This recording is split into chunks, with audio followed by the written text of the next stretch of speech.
Hey everyone, I'm Adrienne Diane Jernigan. Welcome, welcome. And to those on my professional page, Mastering and Welcome, Awaken Life Together, welcome as well. I'm going to try not to fidget too much here. And actually, let me get my nutrition, my nutrition fruit drink. Hold on one second. I got two things here. I didn't finish it with my breakfast. It's and then I put it in the freezer, but it's like I put palm juice in it and the blue machine fruit drink. And then I put a powder that has greens and everything in it. And then I put a powder with collagen in it. Then I have a powder with protein. And then a special, it starts with the E, another powder. And I mix them all up together in my fruit juice. But it's got all your vitamins. It's very good. And it's soluble when you put it in the powder so your body can ingest it better. And when I get the palm juice, it's really expensive. It's like $10 for a bottle of palm juice.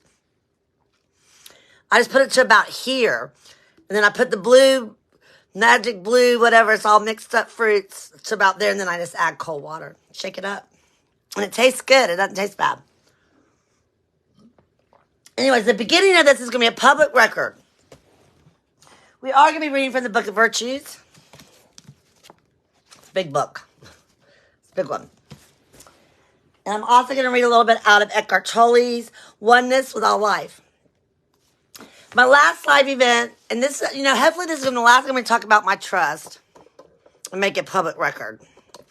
But now that I was able to listen to what I did, what I said, we're going to put it in a frame. And not only that, I think this will help me. I can download this. I don't have any music on. Sometimes the music stops me from being able to upload the video and then download it onto YouTube. To send any attorneys that I'm trying to retain right now, it'll be a quick way for me to kind of explain what's going on. So, my mother passed away 5 years ago. For whatever reason, we don't need to know the intentions or reasons for whatever. I think her intentions were to make sure I was looked after, to give me a home and some security, because I think she recognized that I did sacrifice for her. We sacrificed for each other. This is how things should have gone, the best that I see it. After she died, we went to my brother's lake house, and we all sat around the table and discussed everything. And I told them I had been on disability, but I had pretty much cured myself of all these things by doing the work, transmuting pain, that I wanted to go ahead and start teaching full-time after being a substitute teacher for 13 years, supplementing my disability. Okay, if everybody was doing the right thing, if everyone was looking out for one another the way families should look out for one another, they would say, "That is wonderful, Diane. We're so proud of you. We know this is a passion of yours. We've been watching you do it for 13 years. That's not what happened. Let's say if that did happen. If that did happen, then after 2 years, I could have filed a petition to dissolve the trust, this home, and whatever money was left in the trust would be mine. It's my inheritance. They got theirs in land. They sold it within a year. Let's look at what did happen. I mean, that would have been the end of it. That's the way it should have gone. That's the way it should have gone. It would have saved so many headaches for everybody involved. Let's see what happened. My mother died. We went to the lake house. They discouraged me from working full-time. They wanted me to stay on disability to keep my Medicare. That's what happened. 3 years later, the attorney, the executor of the trust, my first cousin, and I have a falling out over personal things. That's when all the trouble began. No, in between when my mother died until then, she and the two co-trustees, my oldest sister, my brother, met behind my back to make decisions about my inheritance. Mind you, I was a fully competent woman. I paid all my bills. I took care of myself. I took care of my home. I was responsible. I took care of our mother. But instead of including me on decisions about my inheritance, they met behind my back and excluded me. They didn't even give me a copy of my trust so I could know what the terms of it were. They gave me a little piece. My cousin had me sign for something, but it was just a little small part of the will. The will was 100 pages. That binder went disappearing, by the way, that it was in, the original binder. So upon a falling out, I was having an online romance. We're just going to summarize this, and hopefully we're not going to talk about it again. You need to let it go. And when me and my cousin had a falling out, because she was doing catfish checks on him to do everything she could to prove to me he wasn't who he said he was. Even when he gave me a copy of his passport. So I said, I appreciate you love me and you're looking out for me, but this is my life. At that time, I was 52 years old. I had experience dating online. I know what scammers and everything are. Even if they're in the oil business. But she wouldn't listen to me. She would not back down. So it started getting tension going on there. I started standing up for myself for the first time in my life. I started standing up for my boundaries, and I said, you know what? You are crossing my boundaries here. This is a woman who has to be the center of attention and control every situation to the detriment of everybody around her. It doesn't look that way on the surface. On the surface, she's a genius. She has a photographic memory. She's editor-in-chief of Florida Law Review, which is the highest honor I understand you can get in law school, and Florida has. The University of Florida has an excellent law school. You would think she would have been working for a corporation or something, not out of her house, but that's her path. But I'm not going to judge her on that, whatever reason. Got my motherly, my inheritance. She's also always the center of attention at every family function, even said our prayers before dinners. Although I never saw her go to church or open a Bible. She became the officiator at weddings. She has the face of an angel. She doesn't really drink. She used to smoke and drink. She quit all doing all that. I won't go in the rest of her medications and stuff. That's her business. So they should have included me on decisions. From the very beginning, they should have been giving me accountability so I would know how much was in my investment account and how much was in the bank account. But they pacified me. They breadcrumb me. They just give you enough to pacify you. It was doing what it was supposed to do. Other than 1 year where my sister, I guess she forgot about the taxes and the insurance. I had never had to pay taxes or insurance on this home, so I didn't know what to do with it. And I think 6 months later, I asked, well, what about the homeowner's insurance? She turned that around on me. That was my fault. Okay, but you're the co-trustee here. I'm the beneficiary. So this online romance, he's like, well, something doesn't sound right here. Maybe you need to get an attorney to find out what your rights are. Sometimes, for whatever reason, how short of a season it is that we meet people, they do teach us something valuable. So as soon as I mention getting an attorney, she sends me a copy of the will. It's the first time I ever got it. My brother even agreed on the phone, yes, you should find out what your rights are. You should get your own representation. My sister said, but the trust won't pay for it. My money, my trust won't pay for it. For me to get it'll pay the co-trustee's attorney, which, by the way, after that falling out, my cousin goes, I don't represent you. I never represented you. Although she was advising me for 3 years as legal counsel.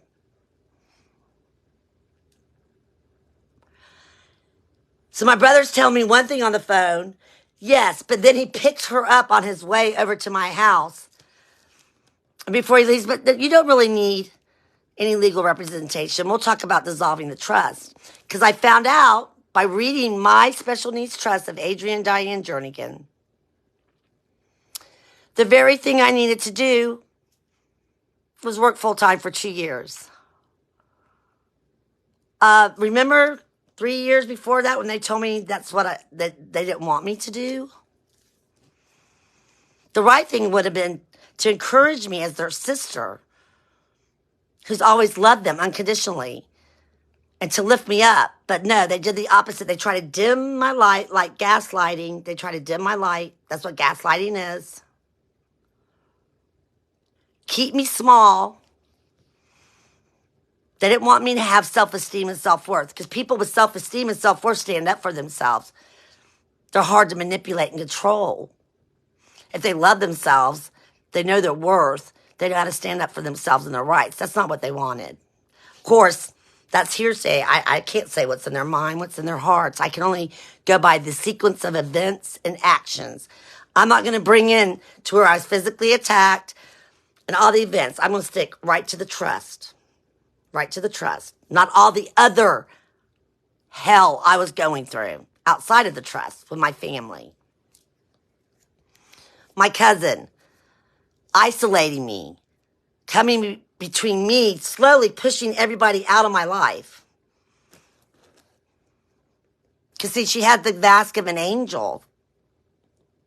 They were in the illusion with us, too. They couldn't see it. They didn't want to see it because they were betrayed and fooled, too, just as much as I was. But their egos were much bigger than mine, much more threatened by this. They can't admit they're wrong. Nobody in my family can admit they're wrong. When they make mistakes, there's no apologies. There's no accountability. So they were paying the bills. Then August, 2 years ago, I get an expense report showing everything that was paid for the beginning. Of course, at this time, I'm still looking at life through my rose-colored glasses. Mind you, the right thing to do would have been to give me that all along. Even better yet, let me have online access to look at the statements. That would have been the right thing to do. It was my money. If they would have done that from the beginning, I would have known how much it was making and how much it was losing. But no, that's not what they did. They wanted me to beg and ask for my own inheritance. A sister who, mind you, said she did not want to be not the monarch of the family, the matron of the family, you know, the woman, the motherly figure, which the oldest daughter usually takes on after the mother dies, right? She didn't want to be that role. But yet, she wanted me to ask her for my own inheritance, to get her permission. The right thing to do would have been treating me like the adult that I was, a responsible human being. So much of this could have been avoided.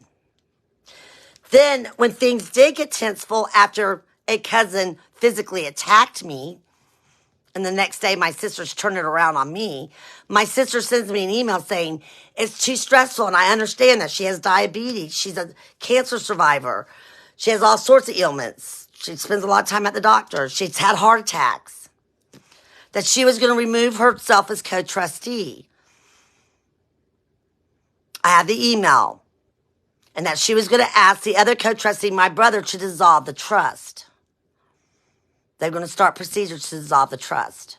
Because even if I work full-time or not, they could do that. That would have been the right thing to do. So they had another chance to do the right thing. Is that what they did? No, that's not what they did. That's not what they did. It got worse. They kept digging a hole. They got deeper and deeper. And by this time, I'm overreacting. I'm in a corner here. And although they're not literally coming after you, they are. By removing your rights and by putting you in enslavement to them, they are coming after you. That's what it feels like. Nobody deserves that. Nobody deserves that. And to have a brother tell you how much more our mother loved me than them, because I was taken care of for the rest of my life. When in my life did I ever ask to be taken care of? Never. Because I don't hand my power over to other people that way. I always, hey, Tanya. No, it's Roger, another Lambert. Sorry, Roger. I'm an independent person. I'm an Aquarius. We're independent. We're the humanitarians, the independent ones. In the zodiac, I think Sagittarius is next when it comes to independence. We don't like to be manipulated or controlled. I'd rather work hard for my own money and pay my bills, live the life I want, than to answer to somebody else. But here I was having to answer to other people for my own money. Can you imagine the dilemma here? So then last spring, after things start really getting worse with my sister or my cousin, it's just, I finally started standing up for myself. I said, this is what I see going on. I got a little hateful. Not hateful, I lashed out because my back was in a corner. I'm like a cur dog, a junkyard dog. What happens when that junkyard dog, it's fight or flight, you're going to come out fighting. So I made my mistakes. I lashed out too much. But at the same time, I was standing up for myself, and they didn't want to hear it. They didn't want to take any accountability. Third time, what would have been the right thing to do? Take accountability. Say, you know what? We're sorry. We could have done this better. I'm sorry. Will you forgive me? Yes, I'll forgive you. Another chance. Let's do the right thing. That's not what they did. In May of 2022, I found out I was losing thousands of dollars a month in the market. Everybody was losing money in the market. I understood that. It's a risk when you invest your money. But the fact of the matter was, I didn't find out I was losing money until 6 months later when I lost almost 10. The right thing would have been, hey, sis, right now, remember when we made all that money last year, we paid off your car? They did. Right now, we're on a downside. It's losing money right now. What do you want to do? You want to leave it in the market, or you want to take out most and put it in the cash? There wasn't huge penalties the way my money was set up to do that. That would have been the right thing to do. Involve me in the decisions of my own money, my inheritance that I never even asked for.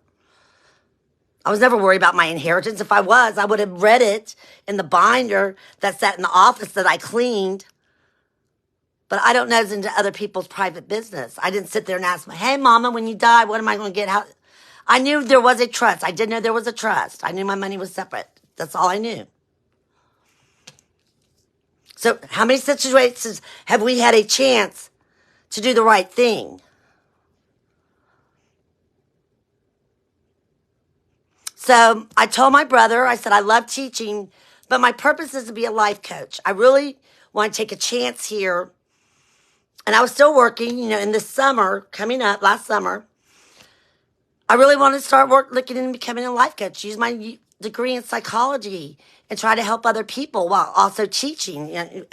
Incorporate everything I've done throughout my life, the business parts, the teaching part, my degree in psychology, and become an entrepreneur, life coach. He said, okay, this is after it lost $10,000. He transferred $10,000 into the bank account, which I had checks to. Now, a loving sister that didn't want to be the matron of the family would not require me, nor was I even ever told that I would have to ask permission for every dollar of that $10,000. Now, mind you, she was going to remove herself as co-trustee a year and a half before that. She actually had to have a heart catheterization in between. So at the risk of her own health, who didn't want to be the matron of the family, she wouldn't let it go. The right thing would have been was to step down. Then they bring up my mental health. That was another stipulation. Yes, I've suffered from depression a lot of my life. I've had some horrible, tragic things. I've had addictions, but you know what? Every time I got the help I needed, I stepped up. I stepped up to the plate and I did the next right thing. I try to do the next right thing for everybody involved from a selfless place of love. So I went out and got a mental health evaluation with Meridian, with a counselor I have for grief. When my mother died, remember all my family was disappearing and I was isolated and alone? I had to get a counselor. I was all alone. It was just me. When my family was supposed to be here, we're supposed to be here for one another. But that's hard to do when you've got somebody in between. I can only imagine what she was saying to me. She's very manipulative. She's very cunning. She doesn't do things outright where you can see it. Because although my siblings can be very manipulative, they were being manipulated as well. There's a lot of manipulation going on in this situation. I I got the mental health evaluation, and they're like, they didn't see any suicidal tendency, depression, or anything else. They saw trauma from my family.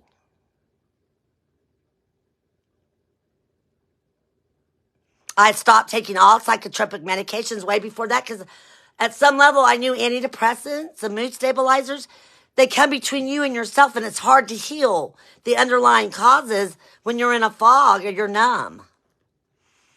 I knew it wasn't going to be an easy path, but I wanted to heal myself, to put my past in the past and to heal.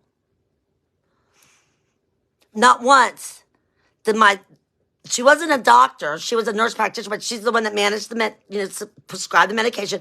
Or my counselor said that never once they said, no, we don't think that's a good idea. You need to stay on medications. No, they encouraged me.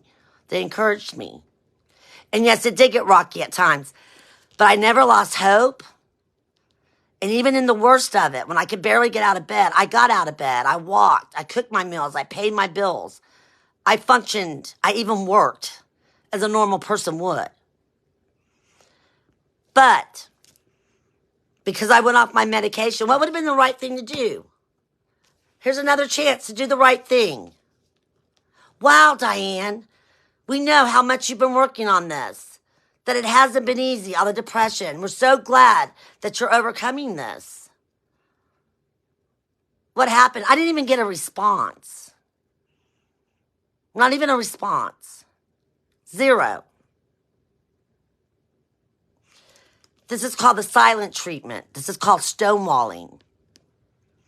By that time, I started questioning everything. Okay, we need to look at this expense report. We need to look at the statements that we have. Because I started getting statements. Then I started seeing items on there that weren't mine. Only to find out they were for gifts, that items that my oldest sister gave me as gifts that were charged to my account. What would have been the right thing to do? Wow. I'm sorry, I meant to tell you about that. I'm sorry. I can understand how that would be upsetting. That would have been the right thing to do. What did she do? They were for your cat. They were for your house, things I didn't even ask for, to make life easier for them when they came to visit. For them, not for me. That would have been the right thing to do. Instead, what does she do? At that point, I just had it. I was ready to pack up my car and leave. Leave my home, leave everything. I lost my mother, and now I have my best friend, my maid of honor I spent summers with, coming in between me and my family, and her sister who physically attacks me. And them turning around on me when all I was doing standing up for myself because she's making fun of my eyeliner. I spoke up for myself. I'm tired of you treating me this way. And when I told her that, I got physically attacked. She could have been arrested. The whole family knew that. I have bruises all over my body. The right thing to do in that situation was say, oh my gosh, I'm so sorry this happened. Are you all right? How can we help you? That would have been the right thing to do.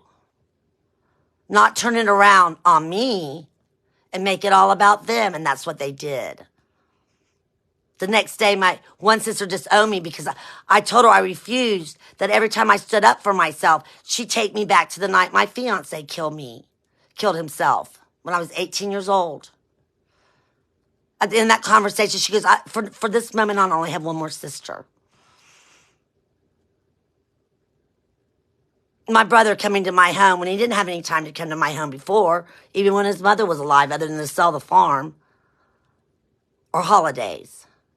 Sits here in my living room and says, I need to make things right with my sisters. Just pops up, by the way, just pops up.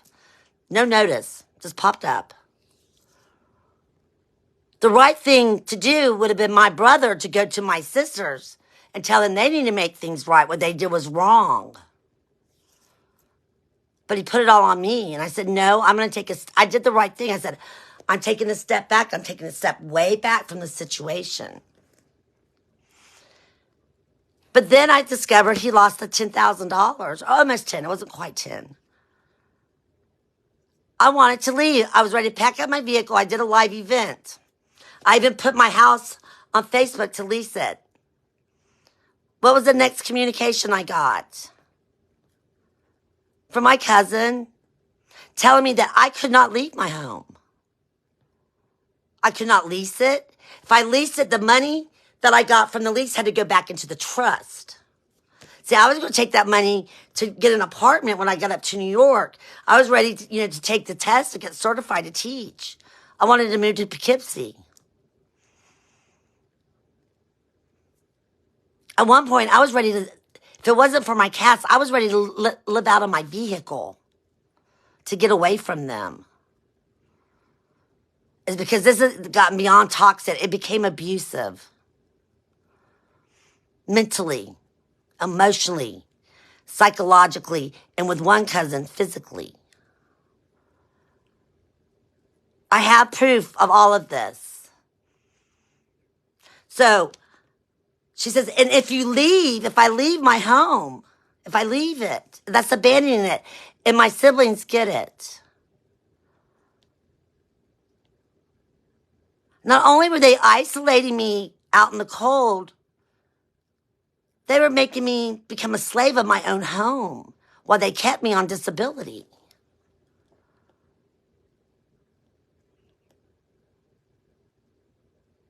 By that time, I had saw where the gifts and stuff. My sister turned and screamed at me. So one night I went to the beach. I drank 3 mixed drinks. That wasn't a good idea. I got really kind of mad and angry. It all came out. My brother was worried about me. He called the cops while I'm at the beach. Said I was suicidal. I never said I was suicidal. The cops come knocking on my door at the beach.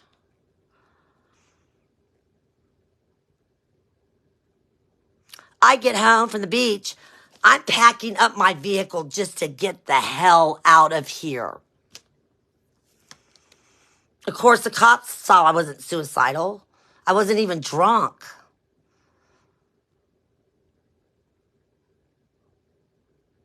So I'm packing up my vehicle. A cop pulls into my house. Your brother's worried about. Now my brother's calling the cops and having the cops, I don't want to say stalk me, but that's what it felt like. Your brother's concerned about you. You don't need to leave. The cop's trying to talk me out of it. I'm like, dude, you can leave. You can't tell me where I can go and what I can do. This is my life. So I was upset. I come in my house. I lay on my couch and I fall asleep.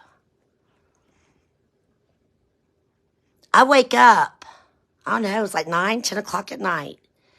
And I hear somebody walking around my house. It was almost like I was just frozen. I had no idea. I'm like, oh my God, somebody's in my house. I was scared to death. So finally, I got the nerve to say, somebody here? Is somebody here? Hey, Sandy. Is somebody here? Is it Sandy? I'm sorry. Yeah. It was my brother. He said he was worried about it. Okay, what would have been the right thing to do? When you enter somebody's house when they're sleeping, quietly, a woman that lives all by herself, say, hey, sis, I'm here. I was worried about you. That would have been the right thing to do.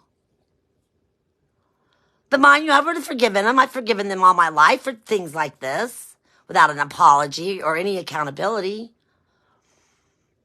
But he goes, do you know how much I loved you? I drove 1.5 hours to see you.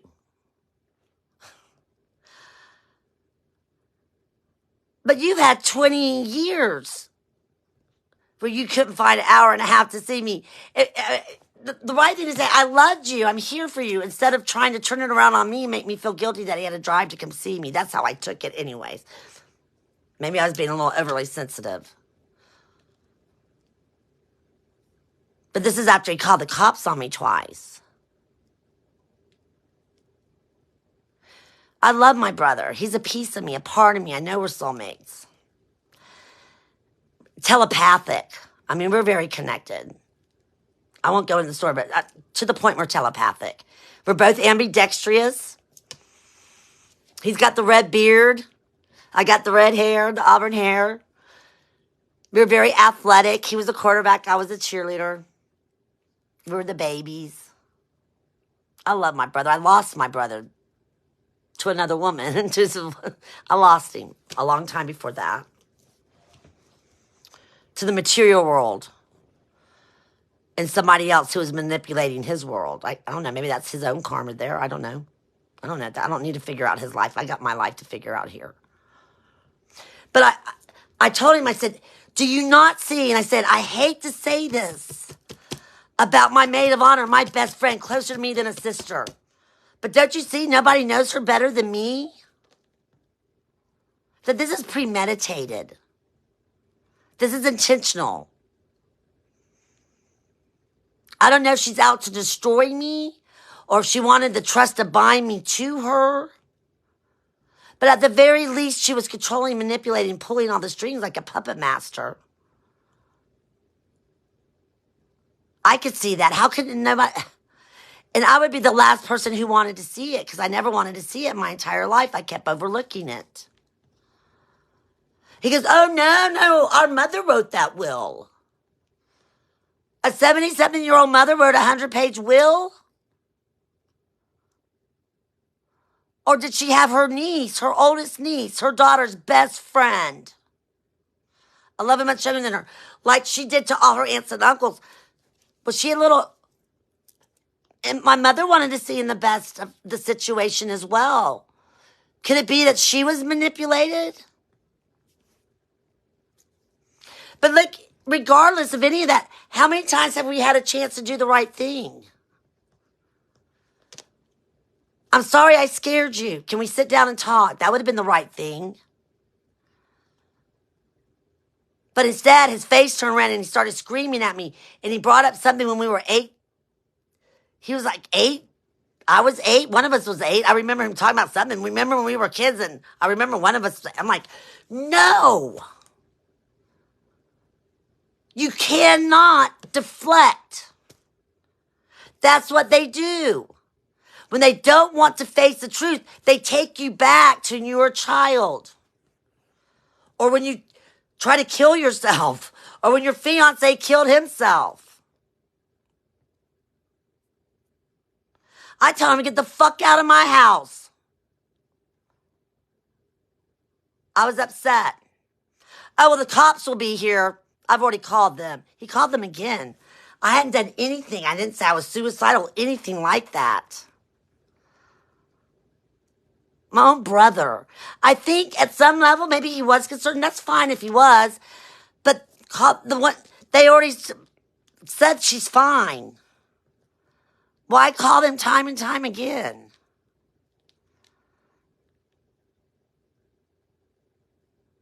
And if that's what you really thought and you love me, why weren't you here for me?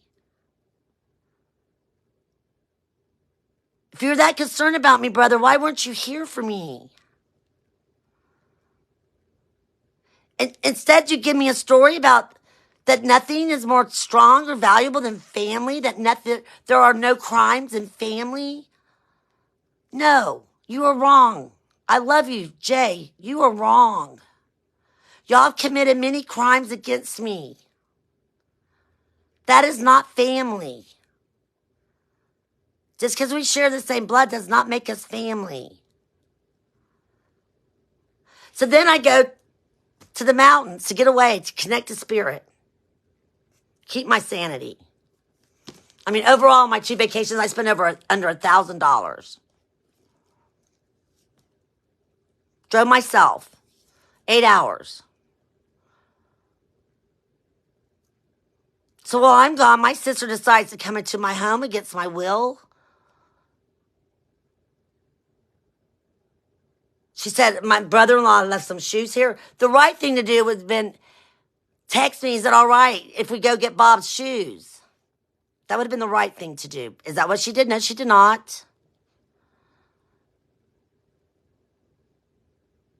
She took my father's shadow box, his military medals, my hero. I did the right thing. I gave them the flags, the one that was laid on his coffin, the one that was flown over the Arizona in his memory. I gave those to them. I didn't have to. I inherited all my mother's personal belongings.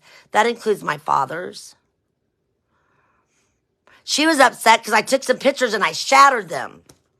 Because I was tired. In every room I went into my house, it was all right up right here. It was us 4 children. Right here.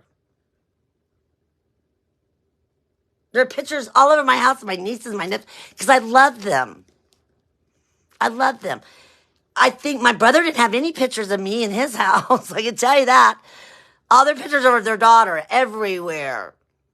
I didn't take it personal. They didn't have pictures of anybody else either. All just of themselves and their daughter.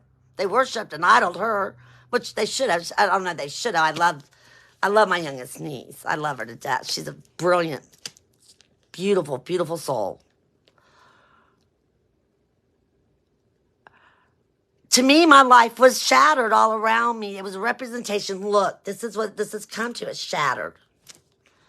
That was her excuse.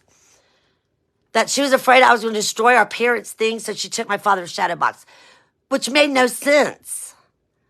Because in this curio sat all the Jim Shore angels and precious moments and everything else she'd given my mother all through the years when she didn't have time for her either. That's what she did, was buy gifts.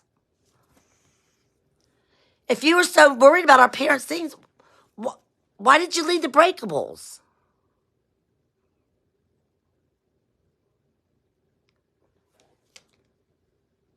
She would return these things to me.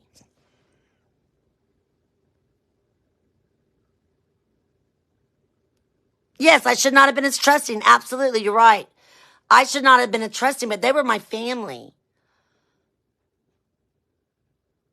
I never saw this behavior in them before my mother died, other than the gift giving when they didn't have time. I did see they weren't here for my mother. I did see that. But I never saw the levels of this. You got to understand, I love these people all my life. I was too trusting. That was my lesson to learn, without a doubt. That was my lesson to learn.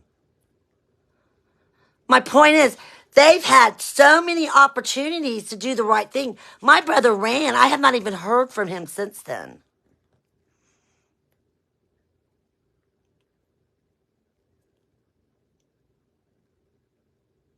I have to go through an attorney to communicate with my siblings. And for whatever reason, my cousin's still part of it. My mother's estate's been closed out.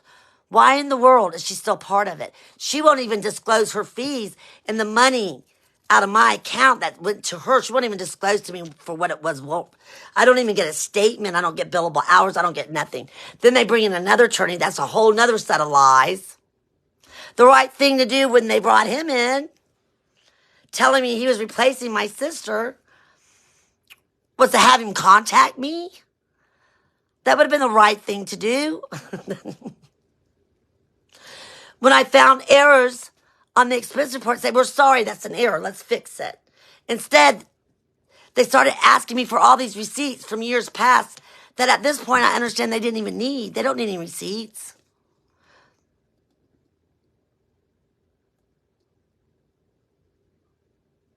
How many opportunities have these people had a chance to do the right thing?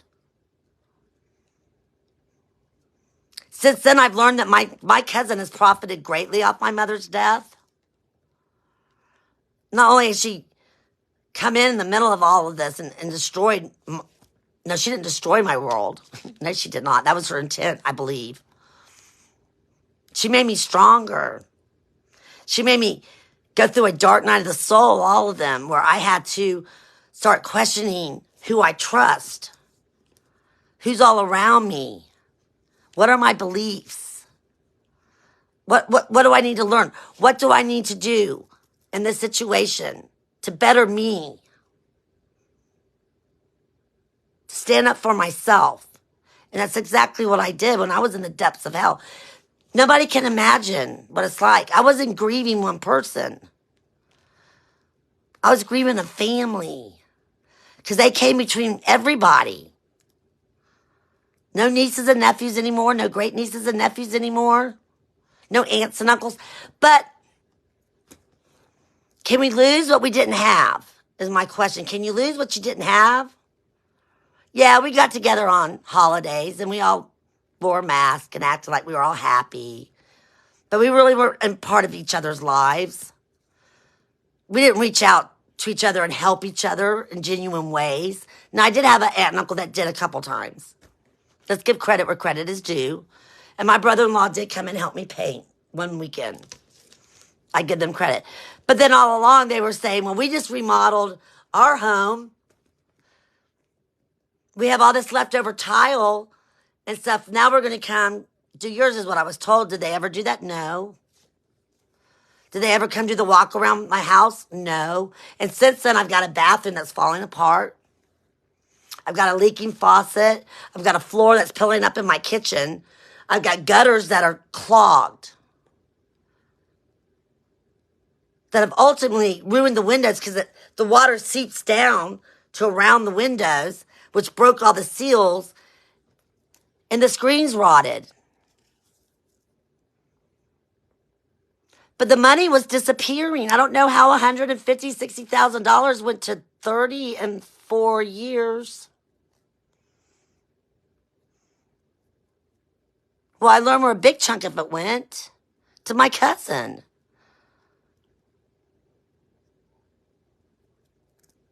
So where are we now? I've got an attorney that said he's been paid $100 and he's done thousands of dollars worth of work. I have an email proving it.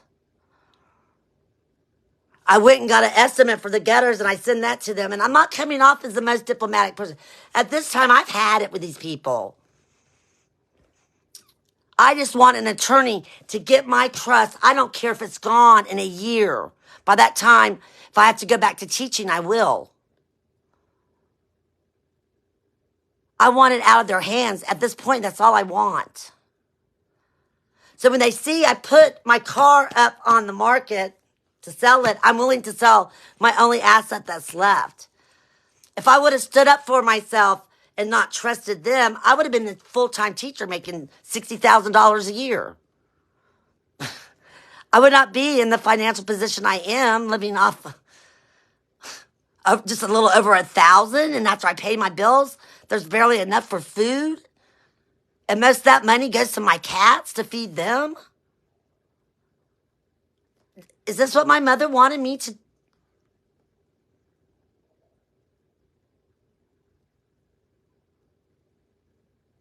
So what did they do the next day last week? Oh, well, they decided, they finally gave me statements I've been asking for since the beginning of the year. The right thing to do would have been letting me have access to them.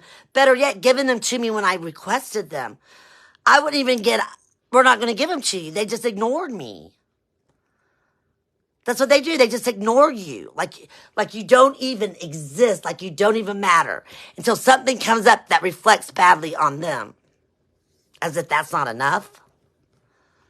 Making me believe, of course they're going to come up with the $5,000 out of my trust so I can now get an attorney. Because it makes them look good. They didn't do it for me. They did it for themselves. Because they know, regardless, I'm getting an attorney. So then they give me the statements I've been asking for a half a year. To cover their asses.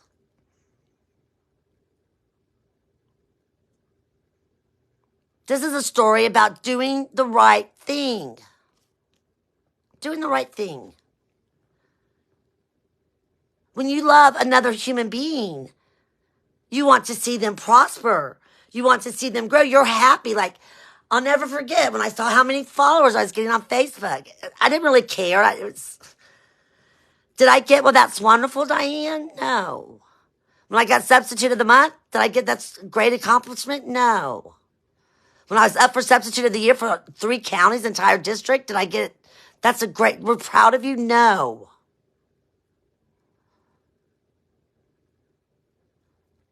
Loving another human being is not all about you. I always wanted to see them prosper and do well. I was happy when they redecorated their homes and they had all this wealth and stability and new cars and lake houses. That's good for them. That's what they wanted in their life. I wanted them to have what they wanted. May not have been the world I wanted, the life I wanted. I was working on me. Love is inviting somebody to your lake house before the last minute and then telling them they can't stay when everybody else has been invited for weeks. Of course, my cousin was in the middle of this. I didn't even know they were having an engagement party till right before. Love isn't telling somebody it's their job to invite themselves to your home. Love certainly isn't telling a sibling that, oh, we'll just see each other at Thanksgiving. That's enough. I mean, you're just an hour and a half away. And I love your daughter like my own. I've watched her since the day she was born. Love is wanting the best for the other person. It's not trying to put out their light to brighten yours, because you're unwilling to do the work on yourself. But it's easier to put all the guilt and blame on somebody else than for 1 second to look at yourself. That is not love. It's not love. This is gaslighting. This is emotional, mental, and psychological abuse. But let's look. This is my testimony. How many times did they have the chance to do the right thing? And what they're doing now is not, it does not negate that. It doesn't negate it. I don't know what the legality of it is. Of course, I'm getting an attorney. But at the very least, I think I just pray I can get it out of their hands. So I can finally close this door on my chapter, because there's no coming back from this. I will forgive them. I will always love them. I can't erase a lifetime of memories. They weren't always like this. I guess at some level they were. I didn't see it. I guess people are really good at showing you what they want when you don't see them that often.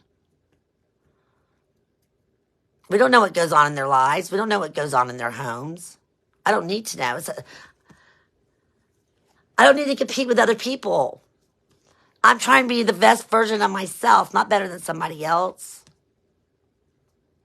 So anyways, that's it. Now this way I could download this and I could share it. And I'll tell them, okay, you want to go look at my story? This is the gist of it. And I'm leaving a whole lot of horrible stuff out. So let's see what kind of virtues we can find. Because guess what tells us the next right thing to do? Virtues, values, virtues, morals. This is by, it's a treasury of great moral stories, edited with commentary by William J. Bennett. Let's read a little bit about this. Responsibility, courage, compassion, honesty, friendship, persistence, faith. These are the sections in this book. Everyone recognizes these traits as essential of good character. If you walk around with honor and dignity and good character, none of these things would have ever happened. In order for our children to develop these traits, we have to offer them examples. And my parents did offer us examples. I can say this. They didn't lie. They didn't cheat. They didn't steal. Did they have their own? Sure they did. Sure they did. Were they perfect? No, they were not.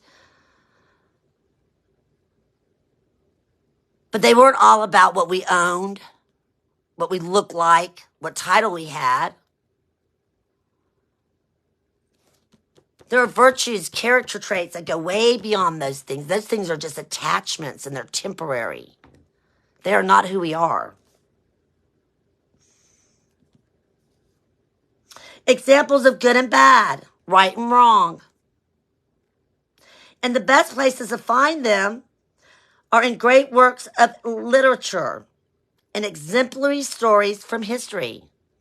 We can find it all around us. William J. Bennett has collected hundreds of stories in the Book of Virtues. an instructive and inspiring anthology that will help children understand and develop character. We all had character. I can honestly say this. Sometimes we get lost. Sometimes we're broken. We were taught these things as children. I never forgot them. And I tried to remind them, but they didn't want to listen.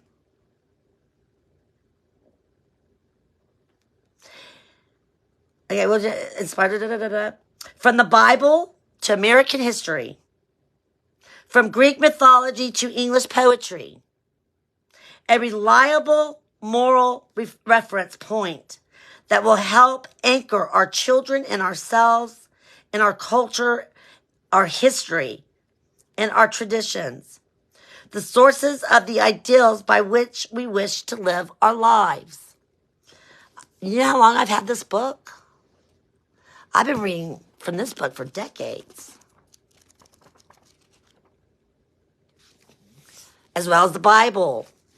A Purpose-Driven Life, A Search for Significance, The Road Less Taken, Alcoholics Anonymous. This is where we grow. This is where we learn. God's given us so many gifts, but so many of us are rejecting them. Okay. He's the author, okay, some other books. The Moral Compass and the Children. He's the editor. Book of Virtues. There's also a book of this just for children. He served as Director of Officer of National Drug Council Policy under President Bush and as a Secretary of Education and Chairman of the National Endowment for the Humanities under President Reagan. He holds a Bachelor of Arts degree in philosophy from Williams College, a doctorate in political philosophy from the University of Texas, and a law degree from Harvard.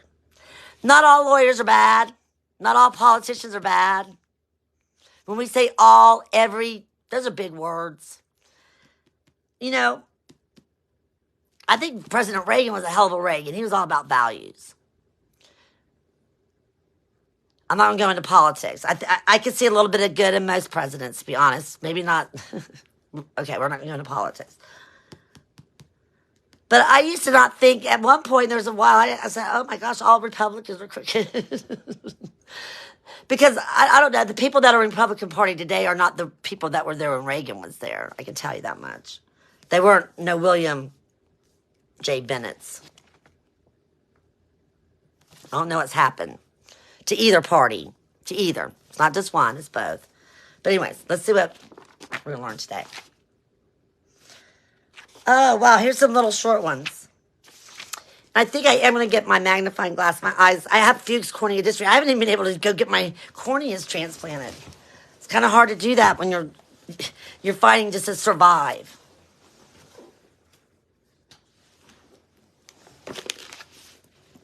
Mind you, I was there for our grandmother, who I inherited from. I went with her some days for me and my mother, like 4 to 5 days a week, driving an hour, 2 hours round trip when she had to have her cornea done. I've had 2 aunts that have had theirs done. But now that I've taken care of people, there's nobody to help me. Isn't that kind of...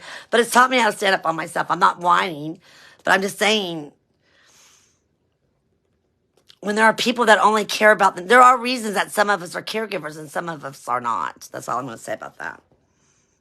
Perseverance by Johann Wolfgang von Goethe. We must not hope to be mowers and to gather the ripe golden ears unless we have first sowers and watch the furrows with tears. Is this not just as we take it, the mystical world of ours? Life's field will yield as we make it. Aren't we entering the fall? I'm just putting that in there. Are we not? We plant our seeds in the spring. We weed them and we nurture them in the summer. And then we harvest them in the fall, set them aside for the winter, and then we can start all over again. But it comes from good deeds and effort and not trying to live off other people. I mean, I don't think God wants life to be hard for us, but I think we're supposed to work for what we have. It shouldn't just be given to us. Because when things are just given to us, it loses all value. Life's filled will yield as we make it a harvest of thorns or of flowers. Sell On by Joaquin Miller.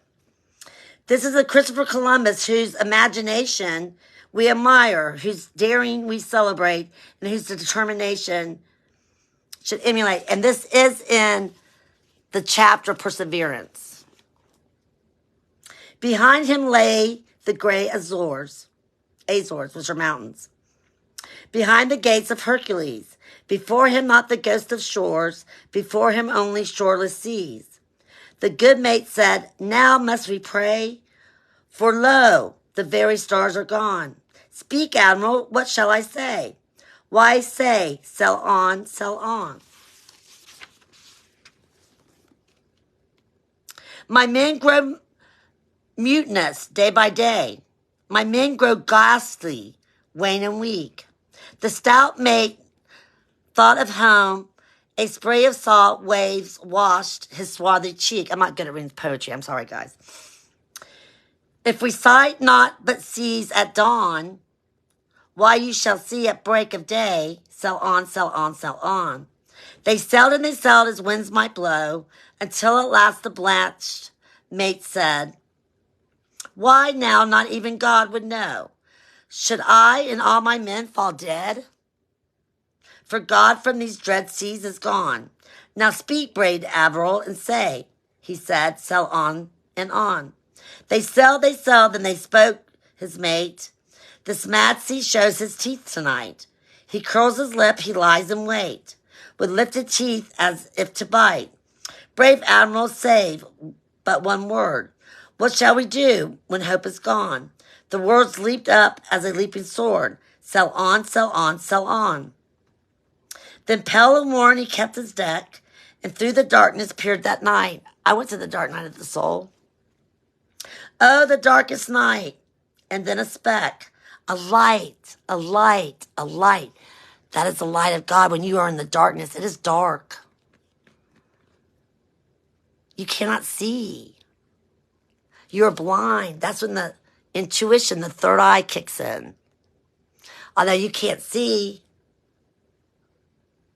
the light starts coming in, and that is our connectiveness to oneness, is our third eye, our sixth chakra.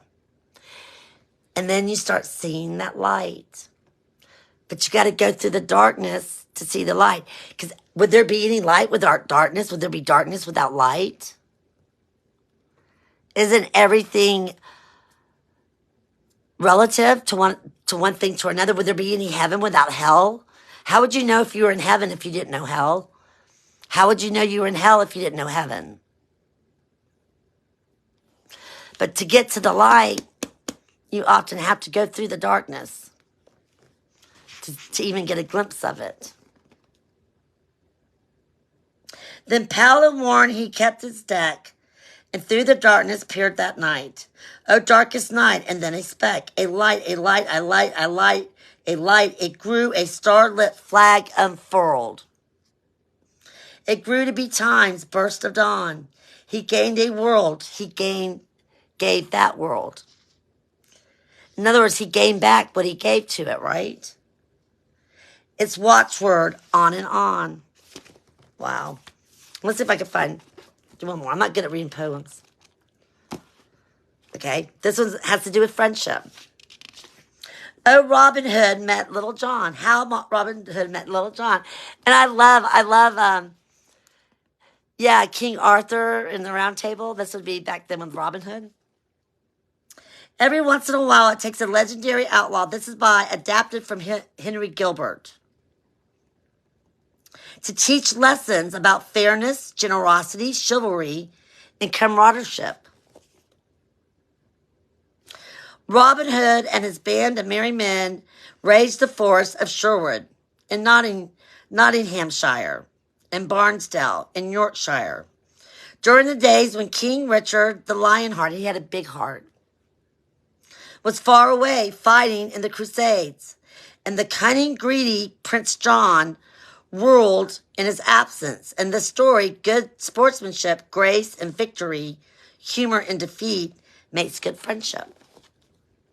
Once Robin Hood was journeying through the forest of Barnsdale, when he came to a broad stream crossed by a narrow beam of oak.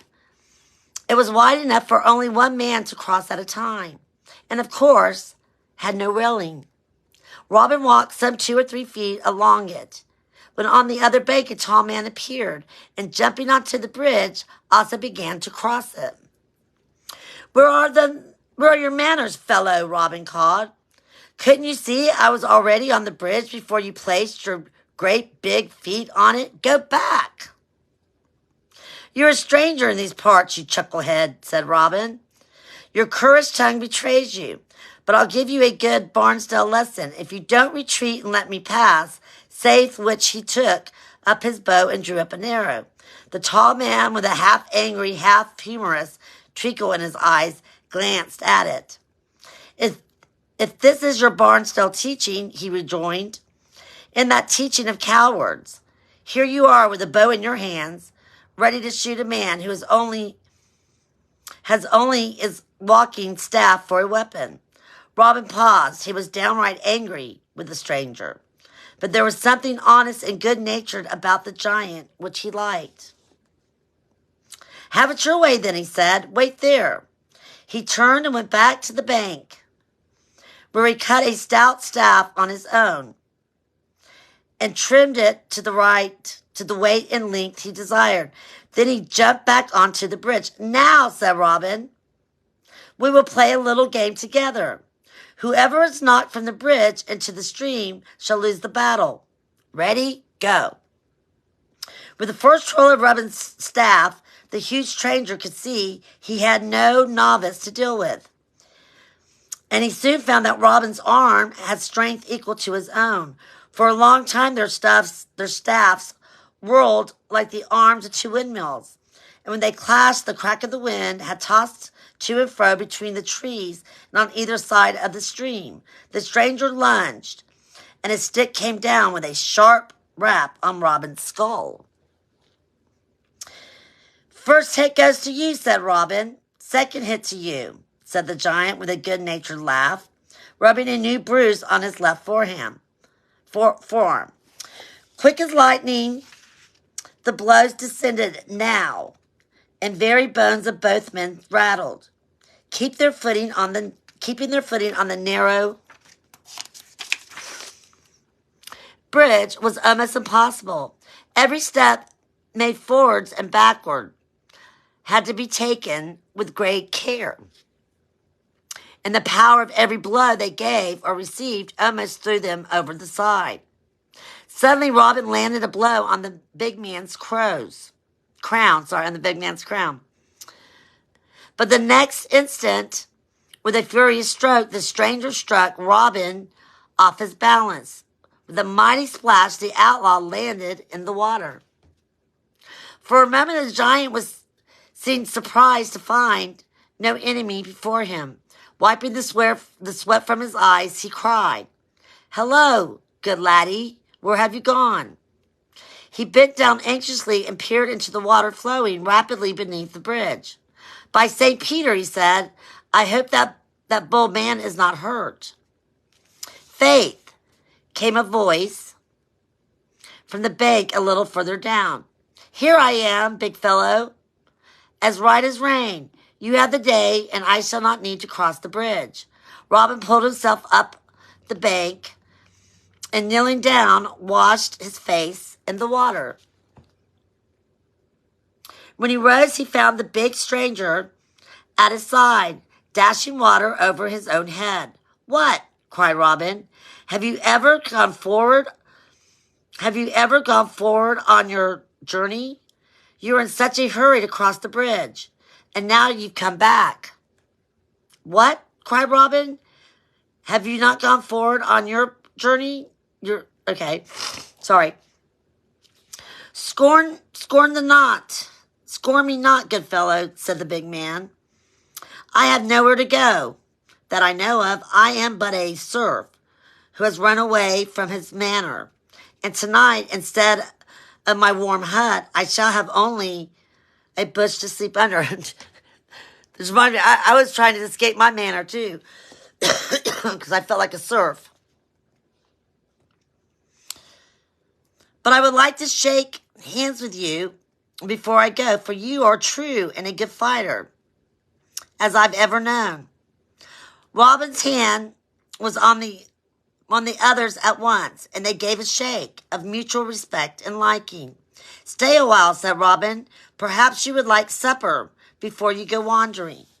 With those words, Robin placed his horn to his lips and blew a blast that woke the echoes, made the blackbirds fly shrieking away, and every animal all around the forest dive for the nearest cover. Then came sounds of deer, which were hurrying through the bushes, and in a moment the forms of men emerged from the dark wall of trees. Why, good Robin, one called, what happened to you? You're soaked to the skin. 'Tis no matter at all, laughed Robin.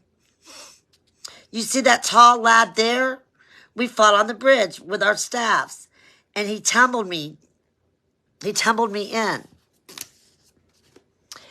Seize him, lads, Robin men cried, springing forward to the stranger. Toss him in and duck him well. Nah, nah, shouted Robin, laughing. Hold back, lads. I have no ill will, for he's a good fellow and bold. Listen here, my man, he said to the stranger. We are outlaws, brave lads who hide here in the forest from the evil lords. And we make it our business to take from the rich what they've stolen from the poor. Join us if you will. I can promise both hard knocks and good cheer. By earth and water, I'll be your man, cried the stranger, seizing Robin's hand. Never heard sweeter words than those you've said, and with all my heart will I serve you and your fellowship. What is your name, good man? Asked Robin. John O. Stubbs, replied the other, and then with a great laugh the men called me John the Little. The others laughed too and pressed forward to shake hands with him.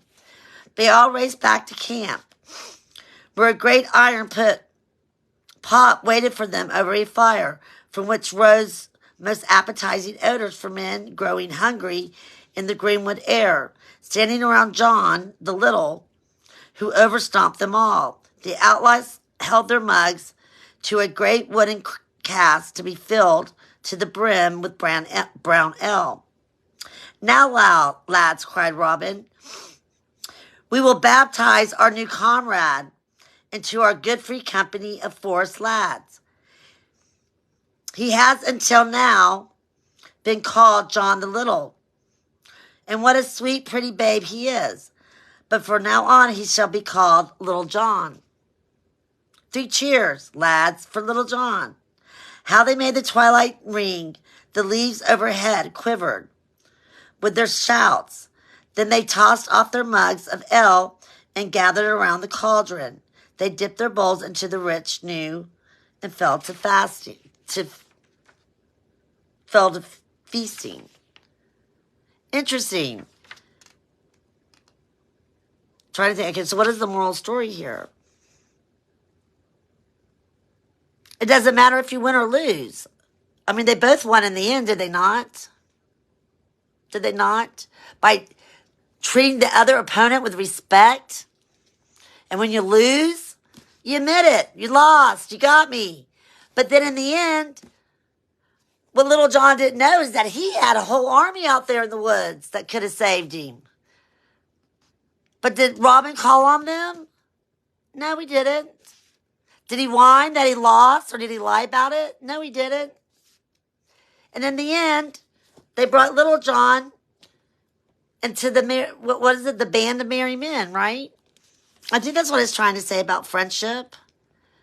It's out of honor and dignity and respect. It's not all about battle, who's stronger or who's weaker, or having to win at all ends to take the victim down, right? And in the end, they became friends. Interesting. I'm curious. Is there short? See, all these are long. Okay, here's one that's short. The Pasture.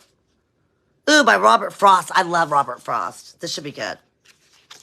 Is it in the friendship part? It is in the friendship. This little poem reminds me that a friend is someone we want to be with. Yeah, when you want to be with somebody, family, friend, spouse, whatever, don't we make time in our life? And I know our lives get busy. Absolutely. But don't we make time for the people and the things that we really want? I mean, if somebody can't make time for me, that's showing me they don't value me, or at least they don't value our relationship. But you got to value yourself first before you can value somebody else. I'm going out to clean the pasture spring. I'll only stop to rake the leaves away and wait to watch the water clear, I may. I shan't be gone long. You come too. I'm going out to fetch the little calf that's standing by the mother. It's so young, it totters when he licks it with her tongue. And shan't be gone long. Yo, come too. Okay, I don't know. You come too. Let me read this. I'm always the best. Trying to think. Robert Frost. He wrote a lot of poems. Oh, there's something that's trying to come to mind. It hasn't come to mind. Okay, let me read this over again. Okay, he's going out to clean the pasture screen.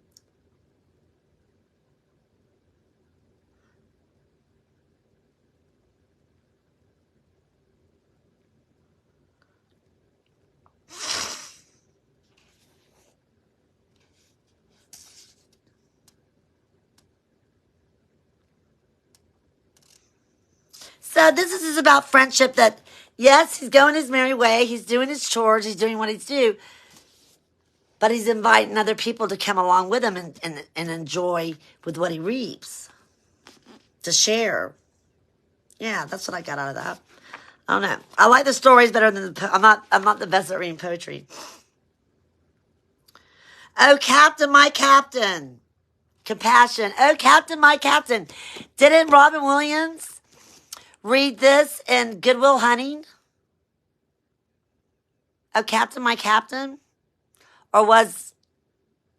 No. It was that other movie that Robin Williams did. The Dead Poet Society.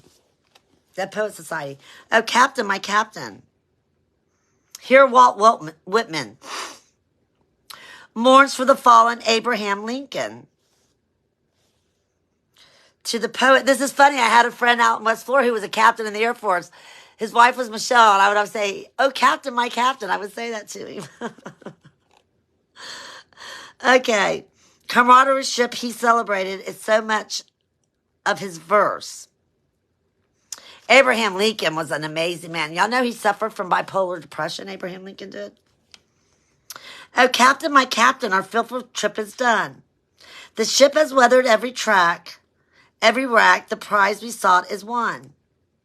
The port is near, the bells I hear, the people all exulting. While follow eyes, the steady kill, the vassal grim and daring. But oh, heart, heart, heart, oh, the bleeding drops of red, where on the deck my captain lies, falling cold and dead. Oh, Captain, my Captain, rise up and hear the bells. Rise up, for you the flag is flung, for you the bugle trills. For your bouquets and ribbons, wreaths, for you the shores a crowding. For you they call, the swaying mass, their eager faces turning. Here, Captain, dear father, this arm beneath your head. It is some dream that on the deck you've fallen cold and dead. My Captain does not answer, his lips are pale and still. My father does not feel my arm, he has no pulse nor will. The ship is anchored safe and sound in a voyage closed and done. From fearful trip the victor ship comes in with object won. Exult, O shores, and ring, O bells. But I am with mournful tread. Call the deck my Captain lies, fallen cold and dead. Oh, that's honoring the Captain.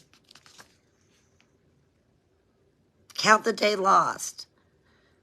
If you sit down and set out at set of sun, and count the acres that you have done, and counting find one self-denying deed, one word, that eased the heart of him who heard, one glance most kind, that fell like sunshine where it went. Then you may count the day well spent. Aw, count the day lost. But if through all the lifelong day you've cheered no heart but yea or nay, if through it all you've nothing done that you can trace that brought the sunshine to one's face, no act most small. In other words, you just sat there and you did nothing. That helped some soul or nothing cost, then count the day as worse than lost. If you don't do anything, you're not helping another human being. You're not even helping yourself. You're doing nothing. You're lost. You're losing a day. This is beautiful. That was by George Eliot. We can look back on each day as being either lost or spent. Marianne Evans, better known as George Eliot, because this is in 1819, even, Harry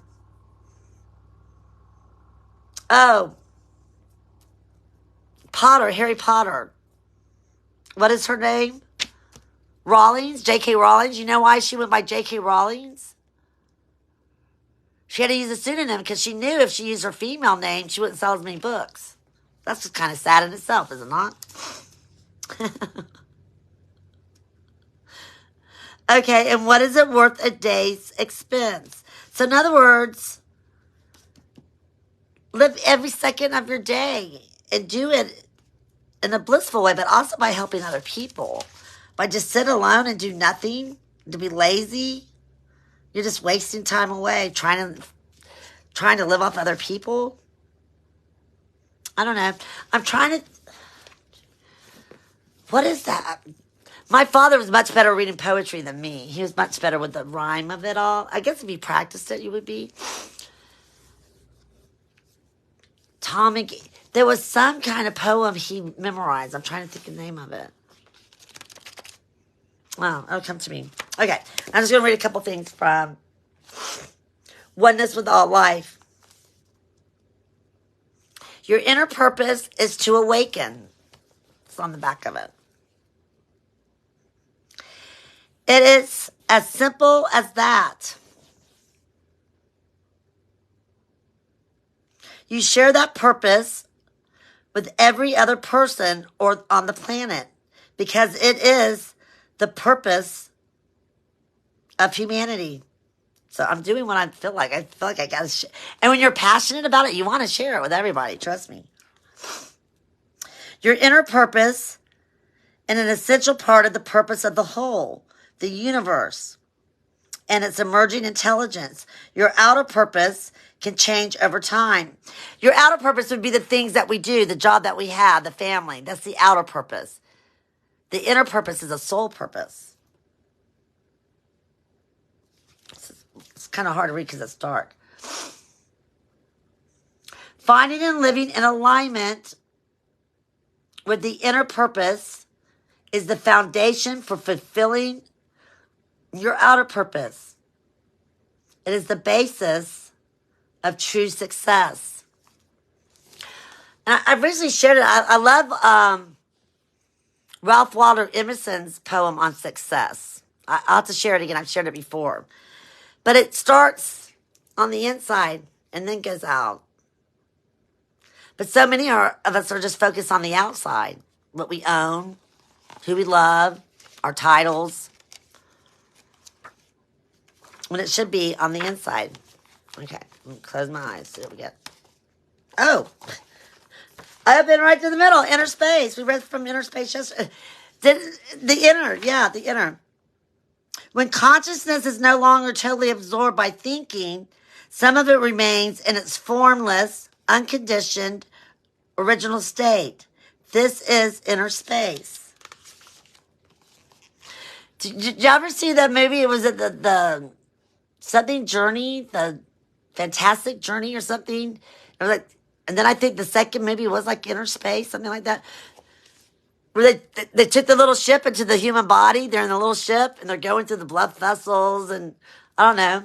Is it Fantastic Journey? Voyage? Maybe it was Voyage. I don't know. That's what it makes you think of. That little, where it's going through, and it's a good. They even do it on that show with the yellow bus with the redhead. That all my what was her name? All my students used to tease me and call me her, Miss Grizzle, Mrs. Grizzle, because of my red hair, frizzy hair. The yellow bus. I don't know. I didn't have children. It was that cartoon with the yellow bus. Most people's lives are cluttered up with things. Material. Okay, we did this yesterday. We opened up to the same thing. Wow. That was just a page before. Okay, so let's open up to something new. Okay. Yeah.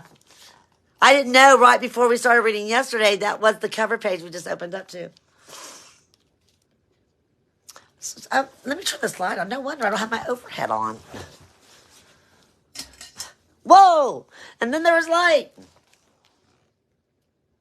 When you react against the form of life takes, at this moment, when you treat the now as a means, an obstacle, or an enemy, you strengthen your own form identity, the ego.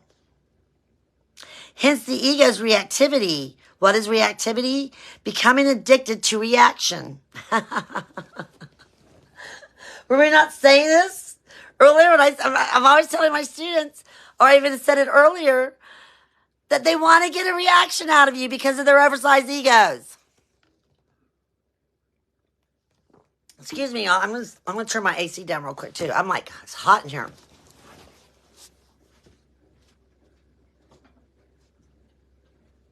Oh, well, no wonder. I got 3 degrees warmer than I usually have it.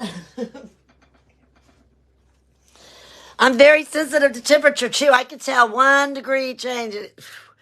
Call it hot flashes, whatever. Now, the hot flashes have gone away. We did have those for about 5 years. Okay, hence the ego's reactivity. What is reactivity? Becoming addicted to reaction. The more reactive you are, the more entangled you become with form. The more identified with form, the stronger the ego. Your being then does not shine through form anymore, or only barely. So isn't that what the enemy's trying to do? But at the center of it, they're their own enemy first. A lot of people, we are our own worst enemy because of the ego. But was I not talking about gaslighting and dimming the light, dimming the light, dimming the light? That's what they do in the movie. He keeps dimming the light so she can't see. Of course people want you weak. People that are abusive, people that are manipulative, people that gaslight, they want you weak. They don't want you to be able to stand up. And they also want you in the dark. That's why they stonewall. That's why they give you the silent treatment. That's why they meet and plot behind your back. Because they want you in the dark. Because if you're in your dark, you can't, and I mean this metaphorically, because if you're in the dark, you can't see what they're doing. They want to dim your light. They want to gaslight you. Through non-resistance of form, that in which is beyond form emerges as an all-encompassing presence. And that presence would be God. A silent power far greater than your short-lived form identity, the person. The presence is our souls, but our souls are also part of God. We are all part of the original source. We are all children of God. However you want to look at it. You can look at it as one big, and maybe I don't know about the Big Bang, that it was tired when it was only itself. And whatever this energy was, God didn't want to be alone anymore. It wanted to learn. It wanted to see itself. God wants to see itself, a reflection of itself. And how does God see itself? Through us. It's mirrors. Yeah. That's why each and every one of us is a unique expression of the divine of God, because God expands and learns through our uniqueness. And as his children, of course, God wants us to prosper and do good, but also God, whatever you want to believe in, I'm calling it God, knows the value of lessons. That in order for us to expand and learn, we do it through lessons. Okay, let's think of, what do they call them? The new generation. I can't think of the name of it on. The entitled ones. The entitled ones. Let's call them the entitled ones. They're the generation of children that my generation gave birth to. Is it the... Oh, I can't even think of the name now. Y'all know what I'm talking about, the entitled ones. They didn't want their children to get burnt. I mean, it's like, how do you learn not to touch the stove? You touch the stove, you get burnt, and you don't start to touch it again, right? They wanted to soften their lives, pamper them, give them everything they never had. People will start making more money. They didn't want them to learn lessons. They sheltered them and protected them. Some of them even lied to get them in college through money. They wanted to buy their children through things. But what happened to that generation? It'll come to me in a second, the name that I'm talking about. Y'all know what I'm talking about. When they got out into the work world, as soon as somebody said something negative to them, they crumble and they're back in mom and daddy's basement. That generation, not everybody, but a lot of that generation disempowered their children by trying to make it too easy for them. They wanted everybody to get a medal. Why should everybody get a medal? Not everybody works so hard. Anytime their children were called, let's say, to the principal's office, oh, no, it was never their children. They would turn it around on somebody else. They never wanted to take accountability for themselves, much less their children. What is the millennials? The millennials. I'm not putting all millennials down.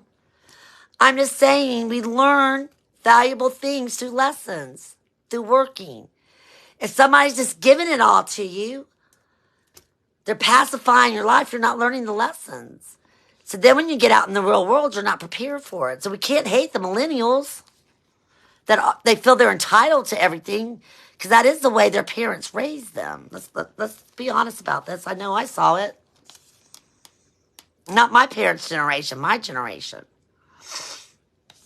Through non-resistance of form, that in you which is beyond form emerges on all-encompassing presence, a silent power far greater than your short-lived form identity. This person is more deeply who you are than anything in the world of form. When you think, feel, perceive, and experience, consciousness is born into form. It is reincarnating into thought, a feeling, a sense perception, an experience. The cycle of rebirths that Buddhists hope to get out of eventually is happening continuously and is only at this moment through the power of now. That you can get out of it, to get out of the toxic, the karmic wheel of life, where you're just repeating the same mistakes over and over and over and over. It's like you're on a hamster wheel. Through acceptance, you become spacious inside. Align with space instead of form. The space is our soul, the form is our body. That brings true perspective and balance into your life. People believe themselves to be dependent on what happens for their happiness. That is to say, dependent on form. What would form be? It would be the way we look. It would be what kind of house we lived in, what kind of car we drive, what kind of job we have, who we love. Form is everything that is not us. And us is not form. Us is our soul. It's not our body. And so they miss the deeper perfection that is inherent in life itself, a perfection that is always already here, that lies beyond what is happening or not happening, beyond form. Accept the present moment and find the perfection that is deeper than any form or untouched by the time. Even if you're in hell in the present moment, it's there for a reason. There's a valuable lesson to learn. And so when we resist those lessons, we resist life that separates us from ourselves and separates us from God. That creates separation. The joy of being, which is the only true happiness, cannot come to you through any form, through anything that happens. That joy cannot come to you ever. It emanates from the formless dimension within you, from consciousness itself, which would be God, and thus is one with who you are. So many of us are seeking God outside of us. Everything we've ever wanted that really matters, that defines us, that is not of form, which is of space, is inside of us. It's not outside of us. Okay, I'll read one more. Let me do this one more time. Try to see what time it is. I do want to take a long walk. Okay. Most egos, let's see. Yeah. Some of these are short and then some of them go on for pages. This is short. I could tell by the beginning. Most egos have conflicting wants. They want different things at different times and may not even know what they want. Except they don't want what is in the present moment. They're either racing to the future, racing, or living in the past. Oh, if only that would have changed. If I would have done that different, if that wouldn't have happened. Oh, woe is me, woe is me, woe is me, woe is me.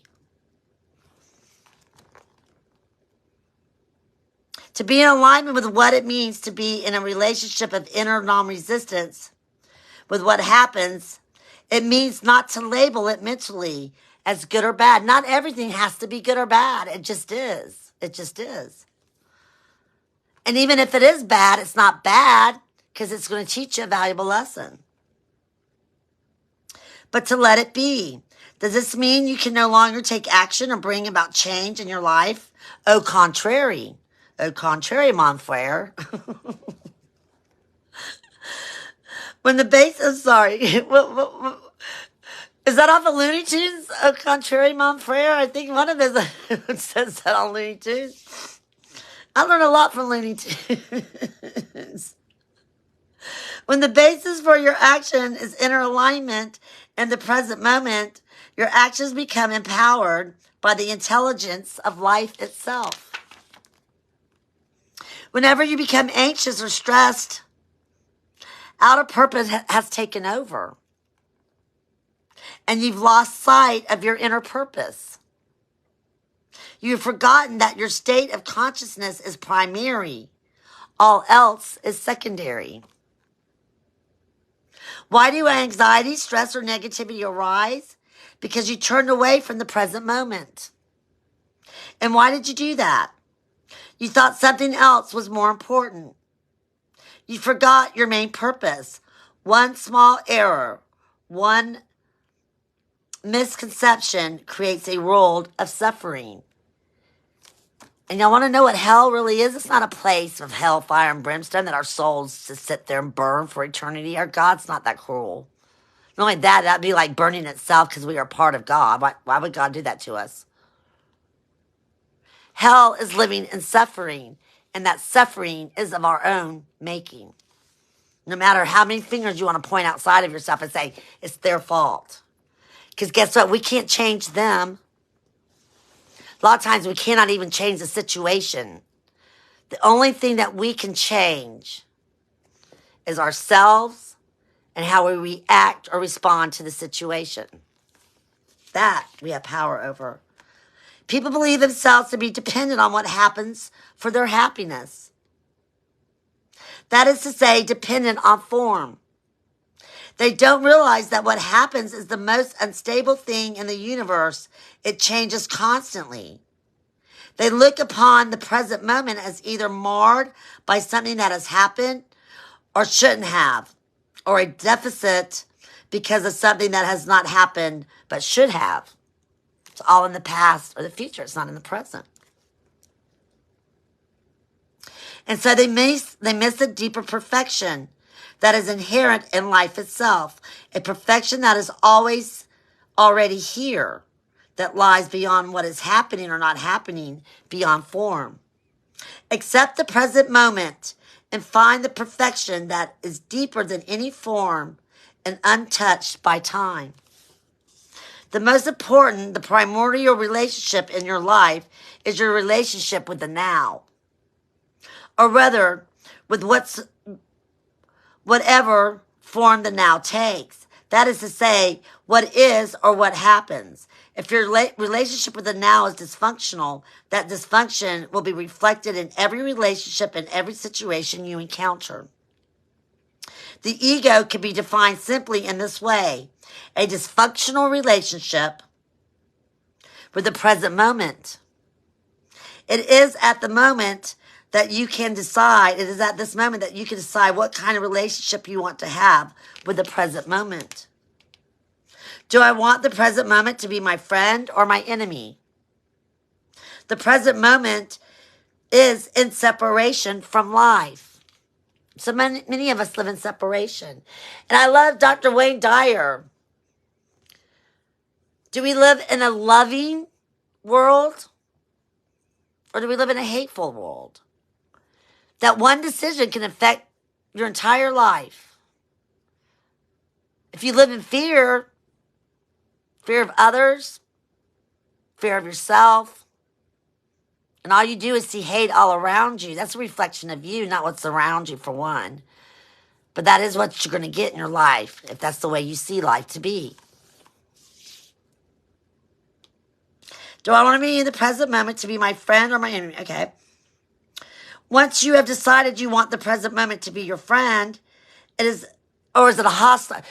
I think, do we live in a loving world or a hostile world? That's what he uses.